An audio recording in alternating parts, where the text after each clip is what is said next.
Hello friends, once again welcome back to your own YouTube channel learning need. और जैसा कि अभी आपको मैंने बता दिया था कि हमको किस सीक्वेंस में पढ़ना है, क्या सारी चीज़ें हैं, वो डिस्कशन हमारा हो चुका है। और अब हम ग्रामर जो है थ्योरी स्टार्ट कर रहे हैं। क्वेश्चंस उसके बाद आपको मिलेंगे सभी थ्योरी के। तो क्योंकि मैंने उसी दिन समझा दिया था कि बेसिक से और एक स्टेप बाय स्टेप जब आप कोई चीज़ पढ़ेंगे तो ही आपको चीज़ें आसानी से समझ में आ जाएंगी। इंग्लिश वीक है तो इंग्लिश स्ट्रांग हो जाएगी। स्ट्रांग होती क्यों नहीं है? क्योंकि हम उल्टा सीधा पढ़ने की कोशिश करते हैं, ये भी पढ़ ले वो भी पढ़ ले। हमें लगता है वॉइस से क्वेश्चन आते हैं, नरेशन से क्वेश्चन आते हैं तो डायरेक्ट हम उस पर जंप कर जाते हैं, हम बेसिक को ही छोड़ देते हैं। तो स्टेप बाय स्टेप हम लोग पूरा पढ़ने वाले हैं छोटे छोटे वीडियोज़ में। और जैसे कि मैंने बोला था कि पहला स्टेप हमारा था, जिन लोगों ने प्रीवियस वीडियो नहीं देखी है प्लीज़ जाके देख लीजिए, डिस्क्रिप्शन बॉक्स में लिंक दे दूँगी ताकि आपको समझ में आ जाए कि हम किस स्ट्रैटेजी के साथ आगे बढ़ रहे हैं। ठीक है, तो हमारा जो पहला पार्ट था जो हमें पढ़ने के लिए था वो था पार्ट्स ऑफ स्पीच। बेसिक चीज़ है, बहुत ही बेसिक चीज़ है, लेकिन सबसे इम्पॉर्टेंट भी यही है। इसी को वर्ड क्लास भी बोलते हैं। अभी कुछ दिन पहले मैंने एक क्वेश्चन कराया था, उसमें वर्ड क्लास वो टर्म आया हुआ था, है ना। तो पार्ट ऑफ स्पीच को ही वर्ड क्लास बोलते हैं। वर्ड क्लास का मतलब यही हो गया कि अपनी स्पेशलिटी या अपने फंक्शन या अपनी अर्थ के आधार पे जो शब्दों को कैटेगराइज्ड किया गया है, अलग अलग श्रेणी में बांटा गया है ना, वही कहलाता है वर्ड क्लास या फिर वही कहलाता है पार्ट्स ऑफ स्पीच। जैसे कि नाम वाले शब्द हैं उनको एक कैटेगरी में डाल दिया गया है, जो क्रिया बताते हैं ऐसे शब्दों को वर्ब के अंतर्गत डाल दिया गया है। ये चीज़ें हो गई हैं। थोड़ा हम आज इसी को देखेंगे ध्यान से। कुछ बहुत ही मज़ेदार बातें बताने वाली हूँ, शायद आप लोगों ने पहले ना पढ़ा, वो भी मैं बताने वाली हूँ इसके बारे में। ठीक है, तो देखते रहिए वीडियो को। बहुत ही छोटा सा आज हमारा का टॉपिक है। A part of speech is a term use in traditional grammar. Basically traditional grammar में यूज़ ही होती है, हमेशा से यूज़ होती आ रही है। For one of the 9 main categories into which words are classified according to their function in sentence. देखिए, कोई भी वाक्य है, यहाँ तक कि आपके सामने ये जो पूरे वाक्य है इसमें भी जितने शब्द हैं वो कोई ना कोई वर्ड क्लास से हैं, यानी वो कोई ना कोई पार्ट्स ऑफ स्पीच से है। या तो वो कोई नाउन है, या तो वो कोई वर्ब है, या तो वो कोई जैसे प्रीपोजिशन है, या तो वो कोई एडजेक्टिव है। कुछ ना कुछ तो है ही। मतलब कि कोई भी इंग्लिश का आपका जो सेंटेंस है वो बिना वर्ड क्लास के बना ही नहीं, क्योंकि वर्ड क्लास क्या है, शब्दों के बिना तो सेंटेंस बनेगा नहीं, वाक्य बनेगा नहीं। और जब शब्द है तो वो किसी न किसी कैटेगरी के तो होंगे ही, जाहिर सी बात है। ठीक है, अब यहाँ पे एक चीज़ और थोड़ा ध्यान दीजिएगा। यहाँ पे मैंने लिखा है 9। अभी तक हम ट्रेडिशनली क्या पढ़ते आ रहे थे कि पार्ट्स ऑफ स्पीच 8 प्रकार के होते हैं, वर्ड क्लास 8 प्रकार की होती हैं। अब आपको नई किताबों में, चूँकि अपडेटेड चीज़ें भी आपको जाननी है कि बाई चांस किसी एग्ज़ाम में आ गया तो ऐसा ना हो कि आपको तो पता ही नहीं है। अब के अपडेटेड बुक्स में जो है आपको 9 प्रकार के भी देखने को मिलेंगे पार्ट्स ऑफ स्पीच। जो आर्टिकल था जो हम अभी अलग से पढ़ा करते थे, डिटरमाइनर्स हम अलग से पढ़ा करते थे, वो क्योंकि एक है तो वो कैटेगरी ही शब्दों की, इंग्लिश में यूज़ होने वाले शब्दों की कैटेगरी ही है, तो उसको भी वर्ड क्लास के अंतर्गत रख दिया गया है। These are the building blocks of grammar. जैसा कि अभी मैंने बताया कि बिल्डिंग ब्लॉक्स मतलब क्या, जिससे मिलकर कोई चीज़ बने। तो पूरा ग्रामर पार्ट्स ऑफ स्पीच से ही बना है। आप टेंस भी पढ़ेंगे, आप नरेशन भी पढ़ेंगे, आप फिगर ऑफ स्पीच पढ़ेंगे, आप सब कुछ पढ़ेंगे। बट उस सब कुछ में यूज होने वाला, जैसे आप टेंस ही पढ़ रहे हैं तो क्या उसमें सब्जेक्ट होना चाहिए, वर्ब होना चाहिए, ये होना चाहिए, वो होना चाहिए। तो वो सब है क्या, वो सब्जेक्ट है क्या, वो वर्ब है क्या, वो कोई ना कोई पार्ट ऑफ स्पीच ही है। कुछ भी पढ़ेंगे तो बिना पार्ट ऑफ स्पीच के कुछ नहीं है, समझ लो, है ना। अब देखते हैं, तो अगर आप ओवरऑल में कहते हैं तो ये पार्ट्स ऑफ स्पीच को 2 कैटेगरी में डिवाइड किया गया है। देखिए, पार्ट्स ऑफ स्पीच 8 होते हैं। अब नई बुकों में 9 दिखाए गए हैं। ठीक है, लेकिन अगर इनके टाइप की बात करते हैं कि किस टाइप के होते हैं, देखिए 2 चीज़ होती है, एक कि कितने होते हैं, कौन कौन से होते हैं, और एक किस प्रकार के होते हैं। ठीक है, तो 2 प्रकार के होते हैं, ओपन क्लासेस और क्लोज्ड क्लास।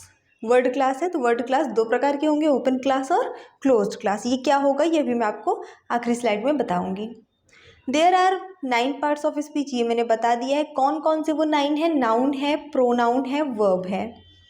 ठीक है, संज्ञा, सर्वनाम, क्रिया, इनके बारे में हम एक एक टॉपिक, क्योंकि ऐसा नहीं आपने को लगता है कि अरे संज्ञा तो मुझसे बनता है, मतलब naming words are called noun, और संज्ञा हम पहचान भी लेते हैं कि कोई वाक्य दिया उसमें हम संज्ञा आराम से पहचान लेंगे। इंग्लिश में भी तो आपको संज्ञा आती है, ऐसा नहीं है भाई, बहुत डीप है। अभी इसके अंदर जाएंगे, बहुत डीप है, और क्वेश्चन हमेशा डीप से बना करते हैं, हमेशा नहीं, बट ज़्यादातर डीप से बना करते हैं, ठीक है। तो वो चीज़ें हम अलग अलग भी पढ़ेंगे निश्चित रूप से। Adjective, adverb, prepositions. एडजेक्टिव मतलब विशेषण जो आपके संज्ञा या सर्वनाम की विशेषता बताते हैं। एडवर्ब्स यानी जो वर्ब की विशेषता बताते हैं, क्रिया विशेषण जिन्हें आप कहते हैं। प्रीपोजिशन से जान लीजिए, ये टॉपिक तो आपको इतना पढ़ना है ना, इतना एग्जाम के लिए रट के जाना है, इतनी इसकी प्रैक्टिस करके जानी है, क्योंकि इससे क्वेश्चन ना आए किसी इंग्लिश के एग्जाम में, आज तक ऐसा हुआ नहीं, ठीक है। कंजंक्शन, इंटरजेक्शन, अब यही जो ये 8th नंबर वाला है आर्टिकल्स और डिटरमाइनर, ये अब पार्ट्स ऑफ स्पीच के अंतर्गत जिसकी बुक में आपको अगर 9 पढ़ने को मिलता है तो यही एडिशनल मिलेगा, ठीक है। यही चीज़ अभी तक नहीं हम ऐड करते थे इसमें, इसकी कैटेगरी के अंतर्गत नहीं रखते थे, तो हमें 8 प्रकार के देखने को मिलते थे। अब थोड़ा सा हम देख लेंगे इसमें खासियत क्या है। सबसे जो जितने भी पार्ट्स ऑफ स्पीच होते हैं उसमें इंटरजेक्शंस ही ऐसे पार्ट्स ऑफ स्पीच हैं जो अकेले खड़े हो सकते हैं, अकेले यूज़ किए जा सकते हैं, अपने आप में वो पूरे वाक्य होते हैं। इंटरजेक्शन होते क्या है, जैसे विस्मयादिबोधक जो शब्द होते हैं, जैसे कि आह, वाओ, ओह, हुर्रे, सिर्फ इतना भी लिखा रहेगा, जैसे कहीं पे लिखा है वाओ, तो अपने आप में ये पूरा सेंटेंस है, पूरा वाक्य है कि हम, हाँ बहुत अच्छा, अपने आप में ये पूरा वाक्य है। इसके पहले बाद में कुछ ना तो लगाने की ज़रूरत है और ना ही हिडन रूप से कुछ लगा रहता है। अब देखिए बाकी के जितने भी पार्ट ऑफ स्पीच हैं उनमें वो सेंटेंस में यूज़ होते हैं, सेंटेंस के बीच में प्रयोग होते हैं, यानी कि उनके साथ में कोई ना कोई दूसरा शब्द जुड़ा रहता है, कुछ ना कुछ उनमें चाहिए ही होता है जुड़े रहने के लिए। अब आप लोग सोचेंगे कि नहीं, ऐसा नहीं है। अब जैसे हम लिखते हैं गो, हम कहते हैं कि इंग्लिश में एक पहेली होती है कि सबसे छोटा सेंटेंस क्या है, तो हम कहते हैं गो। सबसे छोटा गो जो है अपने आप में एक पूरा सेंटेंस है जिसके सिर्फ 2 स्पेलिंग है, सबसे छोटा सेंटेंस हो गया। नहीं, जब हम गो लिखते हैं, गो एक वर्ब है, क्रिया है, तो इसमें हिडन रूप से यू छुपा होता है। जैसे अगर हमारे सामने कोई बच्चा खड़ा है, हम उससे बोलते हैं गो, ऐसे तो बोलेंगे नहीं, बोलेंगे गो, तो एक्चुअली हम उसको बोलते हैं तुम जाओ, जाओ, तुम जाओ। तुम शब्द उसमें हिडन रूप से छुप जाता है, यानी कि जितने भी पार्ट ऑफ स्पीच होंगे उसमें कुछ ना कुछ हिडन रूप से या तो छुपा रहेगा या तो साफ साफ कुल्लम कुल्ला किसी सेंटेंस के साथ में वो यूज़ होते हैं। सिर्फ इंटरजेक्शन होते हैं जिनमें हैबिट होती है अकेले खड़े होने की, इसीलिए इंटरजेक्शन लगाते ही उनका चिन्ह उनके बाद लगा दिया जाता है। उसके बाद आप अपनी राम कथा जो लिखनी हो वो लिखो, उससे मतलब नहीं है, इनका अपना एक पर्टिकुलर अस्तित्व बन जाता है। अब देख लेते हैं जो अभी एक ओपन क्लास और क्लोज्ड क्लास की बात हुई थी, वो क्या चीज़ है। तो देखिए नाउन्स, वर्ब, एडजेक्टिव और एडवर्ब, ये 4 जो है ओपन क्लास कहलाए हैं।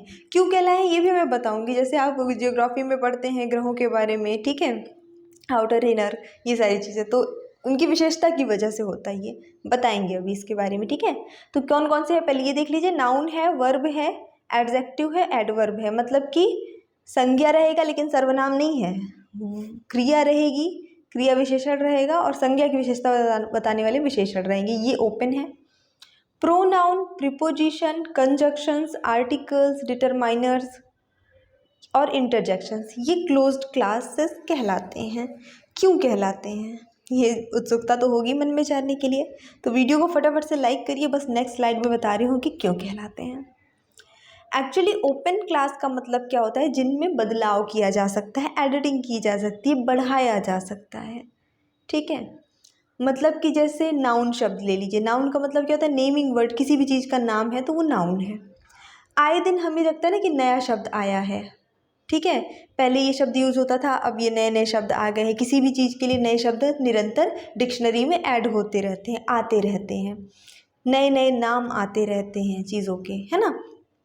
तो इनको बढ़ाया जा सकता है, इनकी डिक्शनरी में बदलाव किया जा सकता है, डेली बदलता रहता है। जैसे कि पहले पानी को वाटर बोलते थे, फिर एक नया वर्ड एक्वा आ गया, फिर ऐसे वर्ड्स आते रहेंगे, तो ये इसमें परिवर्तन होता रहेगा और चीज़ें बढ़ती रहेंगी। लेकिन क्लोज्ड क्लासेस जो होते हैं वो सेट होते हैं अपने आप, उनका फिक्स है। जैसे कि कोई प्रीपोजिशन है, इन, टू, ठीक है, ये सब क्या है, क्लोज्ड है। कंजक्शन है एंड हमेशा एंड ही रहेगा। इनका जहाँ यूज़ होने की ज़रूरत होती है वहाँ हमेशा इनका ही यूज़ होता है इतने सालों से। मतलब हम लोग के दादा परदादा भी बचपन से वही पढ़ रहे थे, आजकल हम लोग भी वही पढ़ा रहे हैं। कुछ भी हमने नहीं कहा कि इनका जहाँ प्रयोग होता है तो वहाँ इनका ही प्रयोग होता है आज तक, कुछ ऐसा नया नहीं आया। जहाँ टू का प्रयोग होता है, Ram is going to school, तो फिर भैया टू ही स्कूल और कहीं नहीं, ठीक है।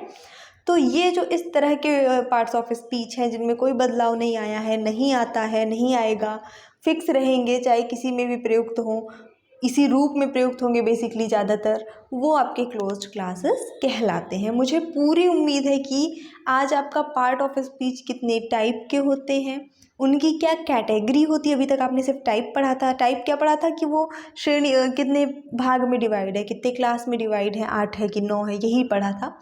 कैटेगरीज ओपन क्लास और क्लोज क्लास की आपको एक नई चीज़ पता चली है, यानी कि अब डीप नॉलेज की तरफ हम बढ़ रहे हैं। थोड़ा थोड़ा पढ़ेंगे, रोज़ पढ़ेंगे, ताकि उतनी चीज़ें हमेशा के लिए याद होती चले, ठीक है। भागना नहीं है, अब एग्ज़ाम में मतलब भर का टाइम है। अगर आपको वीडियो पसंद आया हो तो प्लीज़ वीडियो को लाइक ज़रूर करिए और अपने दोस्तों के साथ शेयर करिए।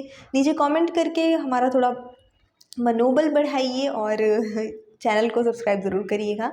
सो thanks for watching, keep studying and bye bye.